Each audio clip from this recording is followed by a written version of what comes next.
As we are learning the art of belly dancing with Source these days, and I have been posting some videos lately, comes the question obviously, which is, where does this art come from? Where does this technique come from? Where does this whole thing about balancing Source come from?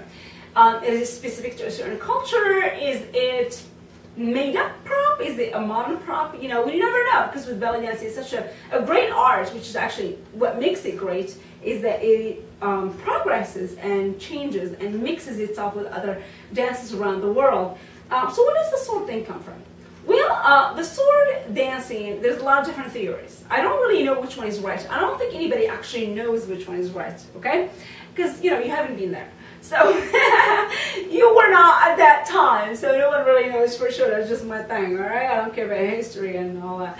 But the truth is, there's a lot of different theories, and I don't really know which one is right, and I don't think a lot of people do.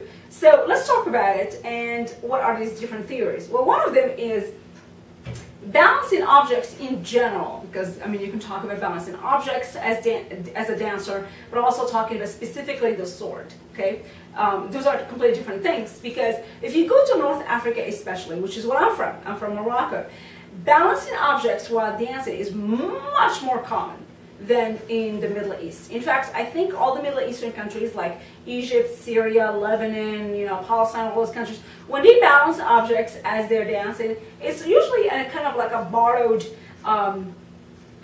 tradition from North Africa. It's not something that they have been doing for centuries. It's something that they've seen, you know, in today's world, and they're mixing their traditions like all Arabs do. They mix each other's traditions together.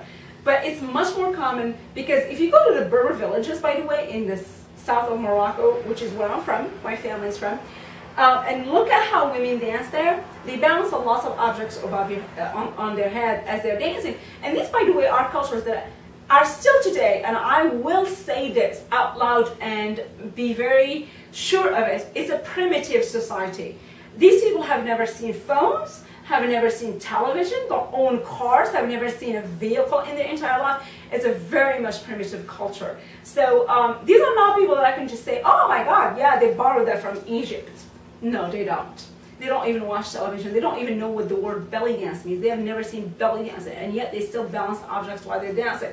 While they're dancing, they're not necessarily doing belly dancing moves. They're not doing their hips or anything, because they're usually wearing big skirts and, you know, big outfits and stuff. But they're balancing things. And a lot of things that they belly dance are usually like tea trays, you know. Making tea in Morocco is very common. It's a traditional. And a lot of times women would come, like especially in women's parties.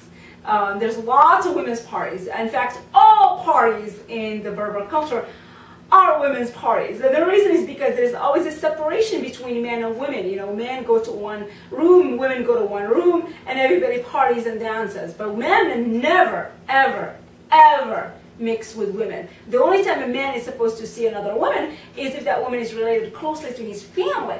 So therefore, when a bunch of women get together and dance, well, yeah, obviously the majority of those women are not going to be related to you, so you can never go to their section or to their room, okay? So there is a total separation for sure between men and women when it comes to parties. Therefore, all parties are women's parties, okay? So the women would come bringing tea, which is always a nice welcome gift to all your guests in the Arab culture and the Berber culture especially. As you come on, like, I mean, there's music, it's a party, we're dancing, I'm gonna put the tray on, come on girls, let's have some tea, yo, you know?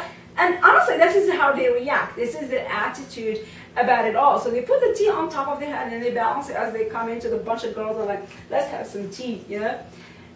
They also do the same thing with baskets where they put goodies, like different things, like say cookies, you know, or sweets, you know. Moroccans make lots of sweets in the weddings and all kinds of different parties, including like the, gosh, well, they have what they call the 7-day party, which is like a big party. Well, like if you have a boy and he has his circumcision on the 7th day, that's what it's supposed to be. Not everybody obeys that schedule, but let's move on from this topic. But on the 7th day, you're supposed to have your circumcision as a new baby, a boy, and therefore you have a big party. So that's like one of the biggest parties, and then weddings are big parties. Birthdays are never celebrated, so those are not big parties. And then there's other, obviously, celebrations. So during those celebrations, women always celebrate together, men celebrate together, and then women would come out like with sweets and teas and all kinds of different things. But let's talk about the sword, because we're doing sword. Like, where did this come from? Okay, like we know that in Egypt, the Saidi cane dance came from the fact that men competed with the cane, fought together, and that was a game. It was not an actual fight. It was a game that, you know, people in the tribal villages in the Saidi region played, and then they fought. And then the person who wins the fight will, one of the girls in the tribe will grab his cane and kind of do a little dance with it, you know. So that was kind of exciting for all the guys to kind of look forward to. But in North Africa, where does the actual sword dance come from? Because that is actually where you see the sword most common. Well, there is a theory that it came from the same idea as the cane dance, which is a bunch of guys fighting with the sword. The winner gets his sword pulled out and dance with another woman. Do I buy that? I don't know. Where I come from, where I grew up in the Berber villages of Morocco, that would never take place. Centuries ago, did it take place? Probably. I don't know. You know, nobody knows this stuff, right? But that is one of the theories. But I really don't think, and I've done a little bit of research on that, and I don't think there is any theory out there that holds grounds as to where does sword dancing come from.